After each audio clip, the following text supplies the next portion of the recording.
आफ्नै जीवनभित्र लुकेर बसेको आत्मबल, ऊर्जा, प्रतिभा, सम्पन्नता, प्रेम, शान्ति र आनन्दलाई चिनेर प्रकट गर्न नयाँ यात्रा प्रारम्भ गरौँ।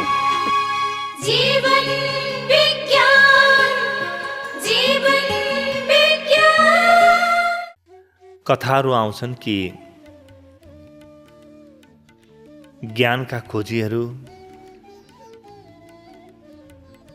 ध्यानका खोजीहरू, भक्तिका खोजीहरू आफ्नो घर परिवार छोडेर जङ्गल पस्थे, जङ्गलमा जान्थे र त्यहाँ गएर साधना गर्थे। त हाम्रो मनमा प्रश्न उठ्छ कि जङ्गलमा वा वनमा त्यस्तो के छ जुन घरमा छैन, घरमा पाइँदैन। तत्काल हाम्रो मनमा पनि भित्र भाव जाग्छ कि म पनि जङ्गल पसौँ। धेरै पतिहरू पत्नीलाई घुर्काउनु पर्यो, परिवारका सदस्यहरूलाई घुर्काउनु पर्यो भने सब छोडेर जङ्गल पस्छु अनि थाहा पाउलास् वा थाहा पाउने छु तिमीहरूले भनेर भन्छन्। अहिले पनि भन्छन्। मनुष्यभित्रको चेतनाले लामो समयदेखि के देख्यो भने जङ्गलमा केही महत्त्वपूर्ण कुरा छ जुन घरमा छैन। यस्तो किन भयो होला? के जङ्गल त्यति महत्त्वपूर्ण होला? यो जङ्गलको महत्त्व होइन, यो वनको महत्त्व होइन, यो गुफा पस्नुको महत्त्व होइन। किनभने व्यक्ति घरमा बस्दा जुन मन लिएर बसेको छ त्यही मन जङ्गल जाँदा पनि लिएर जान्छ। त रूपान्तरणको केन्द्रबिन्दु मन हो, रूपान्तरणको केन्द्रबिन्दु शरीर होइन। अनि जब मन त्यही छ त जङ्गल गए पनि त्यही मन हो, मन्दिरमा गए पनि त्यही मन हो, तीर्थस्थलमा गए पनि त्यही मन हो, घाट जाँदा पनि त्यही मन हो। मनको रूपान्तरणलाई अध्यात्म भनिन्छ। व्यक्तिभित्रको रूपान्तरण मनको रूपान्तरण हो। सबै ज्ञान मनका हुन्, सबै साधना, सबै सिद्धि, सबै उपलब्धिहरू मनका हुन्। कोही व्यक्ति धनी भयो भने के उसले त्यो धन कतै भित्र लगेर राखेको छ? धन त जहाँ छ त्यही छ। ऊ व्यक्तिभित्र केही जाँदैन। व्यक्तिभित्र मसँग धन छ भन्ने भाव बाहेक केही पनि जाँदैन। हेर्नुहोस् त, त्यो भाव मात्र मनमा हुन्छ। त धन पनि मनको मात्र हो, निर्धन पनि मनको मात्र हो। मसँग धन छैन भन्ने सोच धनहीनताको सोच हो। मसँग धन छ भन्ने सोच धन भएको सोच हो। अरू त केही पनि जाँदैन भित्र। न पति जान्छ, न पत्नी, न परिवार कहीँ भित्र जान्छ। मसँग परिवार छ भन्ने भाव जान्छ। मेरो फलानु व्यक्ति मित्र हो, फलानु व्यक्ति शत्रु हो भन्ने भाव तपाईँभित्र जान्छ। त्यो न शत्रुभित्र जान्छ न मित्रभित्र जान्छ। तपाईँको भाव, तपाईँको व्याख्या र तपाईँको कथा बाहेक केही पनि तपाईँभित्र जाँदैन। त्यस कारणले संसारको कुनै पनि उपलब्धि मात्र मनको उपलब्धि हो। जो व्यक्ति आज बाटोमा हिँडिरहेको छ त्यो व्यक्ति भोलि प्रधानमन्त्री बन्यो भने फरक के छ? सन्त नेता कृष्ण प्रसाद भट्टराईजीको आत्मकथामा उहाँले लेख्नु भएको छ कि उहाँ कारागारमा हुनुहुन्थ्यो, जेलमा हुनुहुन्थ्यो। जेलबाट निकालेर सिधै दरबारमा लगेर प्रधानमन्त्री घोषणा गरियो, प्रधानमन्त्री बनाइयो। 46 सालको जनआन्दोलनको अन्तिम दिनको कुरा हो। त उहाँलाई लाग्यो कि मान्छे त म उही हो जुन जेलमा बसेको छ, अब आज प्रधानमन्त्री भएँ। म बन्धनमा थियो, आज मुक्त भयो। अब व्यक्तिमा अरू हेर्ने हो भने कि त्यो व्यक्तिको हात खुट्टा परिवर्तन भए, दाँत, नाक, निधार, अनुहार, आँखा, उसले गर्ने भोजन, उसको पाचन प्रणाली, उही हो सबै। मात्र परिवर्तन के हो? मनको परिवर्तन हो। त्यो व्यक्तिले म बन्धनमा छु भन्ने बुझेको थियो, म मुक्त भएँ मात्रै होइन, म प्रधानमन्त्री भएँ भन्ने बुझ्यो। त सारा परिवर्तन मनको परिवर्तन हो। अब यसलाई अझ गहिरोसँग बुझ्ने हो भने जो व्यक्ति कारागारमा छ, बन्दी जीवन बिताइरहेको छ, उसलाई कारागारले त्यति बिगार्दैन जति म बन्धनमा छु भन्ने उसको मनभित्र सोच छ, त्यो सोचले बिगार्छ। जो व्यक्ति म बन्धनमा छु भन्ने सोच्दैन, म मुक्त छु भन्ने सोच्छ, उसले सोच्न, आफ्नो सोच्ने क्षमतालाई फैलाउन मुक्त हुन्छ। त कति साहित्यहरू, कति सृजनाहरू कारागारमा बन्दी जीवन बिताइएको बेलामा लेखिएका छन्। कति छन् त्यस्ता। किनभने जो व्यक्तिले भौतिक सिमानालाई आफ्नो सिमाना भन्ठान्दैन, भौतिक बन्धनलाई बन्धन भन्ठान्दैन, त्यो व्यक्तिभित्रको सृजनशीलता मर्दैन, सृजनशीलता जीवित हुन्छ। अब त्यो झन् महासृजनशील हुन्छ, किनभने केही काम गर्नु त छैन त्यहाँ। बन्दी जीवनमा आफ्नो तर्फबाट गर्नु केही छैन। ऊ 24 घण्टा मुक्त छ, स्वतन्त्र छ। वास्तवमा बाहिरका मान्छेहरूलाई त कमाउन, खान, दौडिन बन्धन छ। कैदीहरूलाई त्यही बन्धन पनि छैन। ऊ त झन् मुक्त छ। दिनको घन्टा 2 घन्टा होला उसको आफ्नो केही नित्यकर्म, केही त्यहाँ सहयोग सहकार्य गर्ने, बाँकी समय त ऊ स्वतन्त्र छ, मुक्त छ। उसको मनले बाहेक केहीले पनि बन्धन सृजना गरेको छैन, कहिल्यै गर्न सक्दैन। किनभने मनुष्य भनेको मन हो, मनुष्य भनेको शरीर होइन। त्यही भएर मन शब्दबाट मनुष्य बनेको छ। मानव शब्दको मूल पनि मन भएको भन्ने बुझिन्छ। अब जङ्गलमा गएर मुक्ति अनुभव गर्ने व्यक्तिले घरमा बसी बसी मुक्ति अनुभव गर्न सक्छ कि सक्दैन?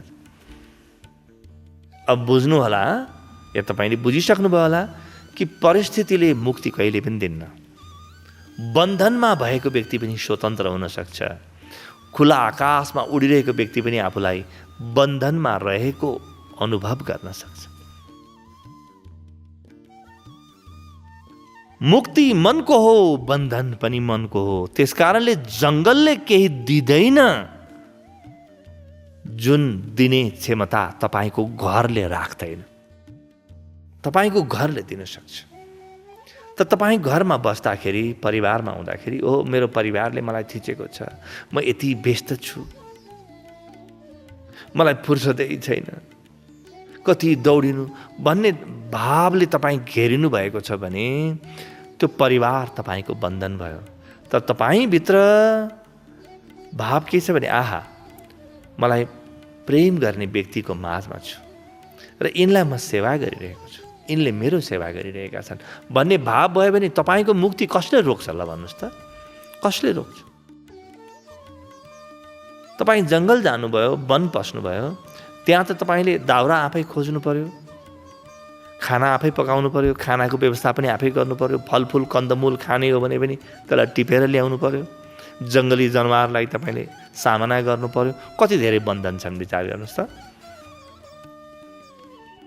कुनै दिन मनुष्यको चेतनालाई यो थाहा हुन्छ कि न वन महत्त्वपूर्ण छ, न जङ्गल महत्त्वपूर्ण छ, न घर, न मन्दिर, न परिवार महत्त्वपूर्ण छ। वातावरणको रूपमा यी कुनै कुरा महत्त्वपूर्ण नै छैनन्। महत्त्वपूर्ण मात्र व्यक्तिको मन छ। त मनको रूपान्तरण जीवनको रूपान्तरण हो। वन शब्दलाई ऋषिहरूले फरक प्रकारले प्रयोग गर्थे। संस्कृतमा अरण्य शब्द छ। अरण्य शब्दको अर्थ हुन्छ जङ्गल। आफूभित्रको वन, म भित्रको मेरो चेतनाको गहिराइमा मेरो ऊर्जा क्षेत्र छ, मेरो जीवन ऊर्जाको क्षेत्र छ, जीवन ऊर्जाको स्रोत म भित्र छ। म जस्तो छु, जे खान्छु, जे पिउँछु, जे लाउँछु, जे काम गर्छु, त्यो पुरै जन्मिने ठाउँ म भित्र छ। मेरो जीवनको पुरै स्रोत म भित्र छ। त्यसलाई अरण्य भनिन्छ। त आफूभित्रको अरण्यमा जानु महत्त्वपूर्ण हो। आफूभित्रको वनमा जानु, आफूभित्रको जङ्गल, त्यो जङ्गलमा कोही पुग्दैन। बाहिरको जङ्गलमा त बाँदर आउँछ, बाघ भालु आउलान्, सर्प बिच्छी आउलान्, मच्छरले टोक्ला। भित्रको वनमा तपाईँलाई केहीले पनि टोक्दैन। त्यहाँ तपाईँ परम मुक्त हुनुहुन्छ। त्यसकारणले यसरी बुझ्नु होला, आँखा खोल्नुभयो भने परिवार, आँखा बन्द गर्नुभयो भने वन। बाहिरको सूर्यको वा बत्तीको उज्यालोतिर हेर्नुभयो भने बन्धन, भित्रको अँध्यारोतिर हेर्नुभयो भने मुक्ति। त्यही भएर त अनकन्टार जङ्गलमा अँध्यारो हुन्छ, कतै अँध्यारोको आभास हुन्छ। अनकन्टार जङ्गलमा पस्दाखेरि त्यो निर्जन एकान्तमा पसे जस्तै डर लाग्न थाल्छ। के को डर हो, के को डर हो? कहीँ भूतप्रेत प्रकट हुन्छन् कि जङ्गली जनावरहरू आउँछन् कि भन्ने डर लाग्छ। त्यस्तै गरी तपाईँ आफ्नो आँखा बन्द गरेर भित्र प्रवेश गर्दा डर लाग्छ। यो डर पनि तपाईँको मनले सृजना गरेको हो। यहाँ डर केही पनि छैन, न भूत छ, न प्रेत छ, न पिशाच छ, केही पनि छैन। तपाईँको मन बाहेक केही पनि छैन।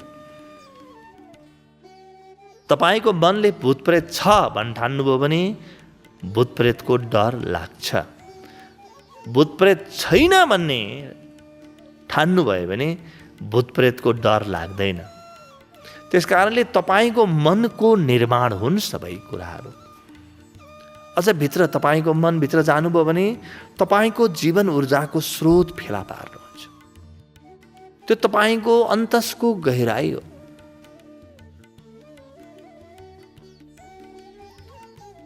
त्यो अन्तसको गहिराईमा तपाईँ आफूलाई भेट्नुहुन्छ। त्यहाँ दिव्य सङ्गीत छ, बाजा बजिरहेको छ, त्यहाँ नृत्य चलिरहेको छ, त्यहाँ उज्यालो नै उज्यालो छ, प्रकाशै प्रकाश, प्रकाश नाचिरहेको छ, बाजा बजिरहेको छ, त्यहाँ रङ छन्, त्यहाँ एक रङ मात्रै छैन, अनन्त अनन्त रङहरू छन्, त्यहाँ उज्यालो छ, त्यहाँ पन्छीहरूको कलरव छ, मधुर ध्वनि छ, त्यहाँ सम्पूर्ण ब्रह्माण्ड बन्ने बिग्रिने, ब्रह्माण्ड जन्मिने, ब्रह्माण्डको प्रभावको बिन्दु छ तपाईँभित्र। तपाईँभित्र नै प्रलयको बिन्दु पनि छ। तपाईँभित्र ब्रह्माण्ड जन्मिनुभन्दा पूर्वको ज्ञान पनि छ। तपाईँभित्र ब्रह्माण्ड पुरै प्रलयमा गएपछि केही नरहेको परम शान्ति पनि छ। तपाईँभित्र दुवै छ। तपाईँभित्र त्यो जीवनको पराकाष्ठा छ। तपाईँभित्र कहिल्यै नमर्ने त्यो सनातन तत्त्व छ। अजन्मा, कहिले नजन्मिएको, कहिले नमर्ने त्यो सनातन शाश्वत तत्त्व छ। तपाईँभित्र पूर्ण स्वास्थ्य छ। तपाईँभित्र पूर्ण बल छ। तपाईँभित्र तपाईँको र सबै यो पुरै जीवनको स्रोत छ। तपाईँभित्र तपाईँको शक्तिको स्रोत छ। तपाईँभित्र डर पनि छ, डरको अभाव पनि छ। तपाईँभित्र संशय शङ्का पनि छ, संशय शङ्काको अभाव पनि छ। तपाईँभित्र सम्पूर्ण व्यक्त एवं अव्यक्त धन सम्पदाको स्रोत पनि छ र म गरिब हुँ भन्ने विचार पनि छ। तपाईँभित्र नै सत्य छ र तपाईँभित्र नै असत्यको डर पनि छ। दुईटै कुरा छ। एकपटक तपाईँ आफूभित्रको वनमा प्रवेश गर्नुभयो भने प्रारम्भमा त तपाईँलाई नकारात्मकता, त्यो डर, त्यो अँध्यारो, त्यो मनका विक्षिप्त विचारहरूको भयले सताउँछ। तिनको आक्रमण, तिनको कोलाहल हुन्छ। तर एकपटक भित्र पस्ने अभ्यास गर्नुभयो भने आफूभित्रको वनमा तपाईँ यस्तो ठाउँमा प्रतिष्ठित हुनुहुन्छ जहाँ उज्यालो बाहेक केही छैन, जहाँ प्रेम बाहेक केही छैन, आनन्द बाहेक केही छैन, जहाँ परम जीवन छ, परम प्रकाश छ, परम प्रेम छ, जहाँ सबै कुराको पूर्णता छ, पूर्णता छ, पूर्णता छ। तपाईँभित्र छ। त तपाईँ कुन जङ्गल पस्नुहुन्छ विचार गर्नुहोस्। तपाईँ एकपटक आफूभित्र पस्न सक्नुभयो भने, आफूभित्रको वनमा प्रवेश गर्नुभयो भने सक्दिनँ भन्ने पुरै विचार मरेर सकिन्छ। सक्दिनँ भन्ने विचार पनि तपाईँभित्रै छ, सबै गर्न सक्छु भन्ने विचार पनि तपाईँभित्रै छ। यो दुईटै तपाईँभित्र छ। तर नकारात्मक विचारहरू मनको बाहिरी खोलहरू हुन्। बाहिरी खोल हो त्यो, जसरी नरिवलको बाहिरी खोल छ नि, बडो साह्रो छ त्यो खबटा। त्यस्तै गरी नकारात्मक विचारहरू, डरहरू, तनाव, चिन्ता, अशान्ति तपाईँको मनको बाहिरी पाटो हो। त्यही बैतरणी नदी हो, तर्नै नसकिने नदी हो, तर्नै नसकिने नदी हो। त्यो बैतरणी नदी हो तपाईँको मनको। त आफ्नो मनमा प्रवेश गर्नुहोस्। बाहिरको जङ्गलमा तपाईँले बैतरणी नदी भेट्नुहुने छैन। यहाँ भित्र मात्रै भेटिन्छ। तर त्यो नदी तपाईँ तर्न पनि सक्नुहुन्छ, किनभने त्यो तपाईँको आफ्नै नदी हो। बैतरणी नदी पनि तपाईँकै हो। बैतरणी नदी भित्र रहेको त्यो दिव्य प्रकाश, त्यो दिव्य ज्ञान, दिव्य प्रेम, त्यो सबै सबै सबै आनन्दले भरिएको क्षेत्र पनि तपाईँकै हो। त्यो कोलाहल पनि तपाईँकै हो, त्यो शान्ति पनि तपाईँकै हो।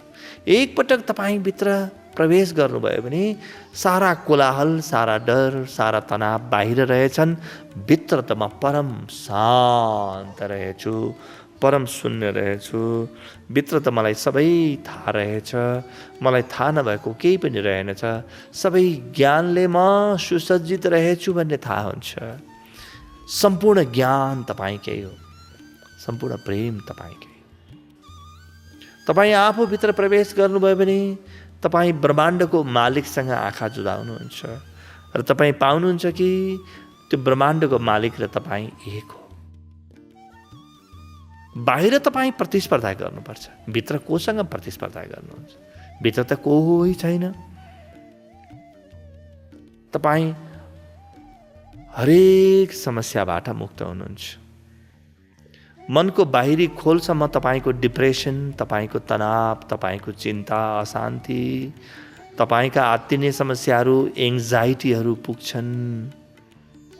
कोही मर्यो, उसको त्यो व्यक्तिसँग बिछोडको पीडा तपाईँको मनको बाहिरी खोलसम्म पुग्छ। तपाईँको शरीरमा रोग लागेको छ, त्यो रोग लागेको कारणले तपाईँ बडो चिन्तित हुनुहुन्छ। त्यो चिन्ता तपाईँको मनको बाहिरी खोलसम्म मात्रै पुग्छ, भित्र त केही पनि पुग्दैन। तपाईँभित्रको त्यो अरण्यमा बस मात्र तपाईँ हुनुहुन्छ, अरू केही पनि छैन। तपाईँ आफ्नो पुरा गरिमामा, पुरा सौन्दर्यमा, तपाईँ आफ्नो पुरा मस्तीमा प्रकट हुनुहुन्छ। तपाईँभित्र हुनुहुन्छ नै, त्यसको लागि तपाईँले केही पनि गर्नु पर्दैन। त्यो तपाईँभित्र छ। बस आफ्नो वनमा प्रवेश गर्नुहोस्, आफ्नो अरण्यमा जानुहोस्, आफ्नो जङ्गलमा जानुहोस्। कुन वन खोज्नुहुन्छ? अझै कुन मन्दिर खोज्नुहुन्छ तपाईँ?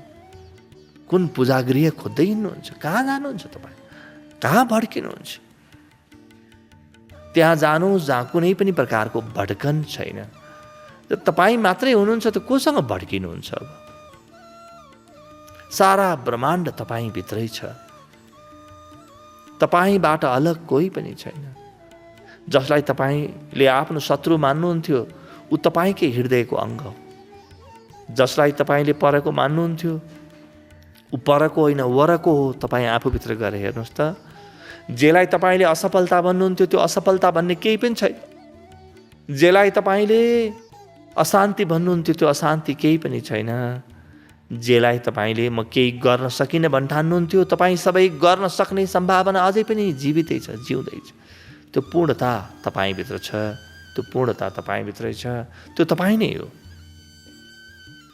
तपाईँ आफ्नो केन्द्रमा पुगेपछि ब्रह्माण्डको केन्द्रमा पुग्नुहुन्छ। अब तपाईँ जीवन जसरी बाँच्नुहोस्, बस तपाईँको हातमा आयो जीवन। तपाईँ जे गर्नुहुन्छ गर्नुहोस्, जसरी बाँच्नुहुन्छ। अब बाहिरको कुनै पनि परिचयले तपाईँलाई सताउँदैन। कुनै सफलता असफलताले, दुःखले सुखले, जन्म मृत्युले तपाईँलाई सताउँदैन, किनभने तपाईँ शाश्वत सनातन केन्द्रमा पुग्नुभयो। जुन सनातन केन्द्रमा पुगेपछि कोही कहिल्यै मर्दैन भन्ने थाहा हुन्छ। आफ्नो अमृत स्वरूपलाई तपाईँले चिन्नुभयो। आफ्नो डेथलेसनेस, मृत्युले नछुने परम अस्तित्वलाई तपाईँले स्पर्श गर्नुभयो। तपाईँ अमृत तुल्य हुनुभयो। तपाईँ अमृत तुल्य हुनुभयो। जीवन विज्ञान, जीवन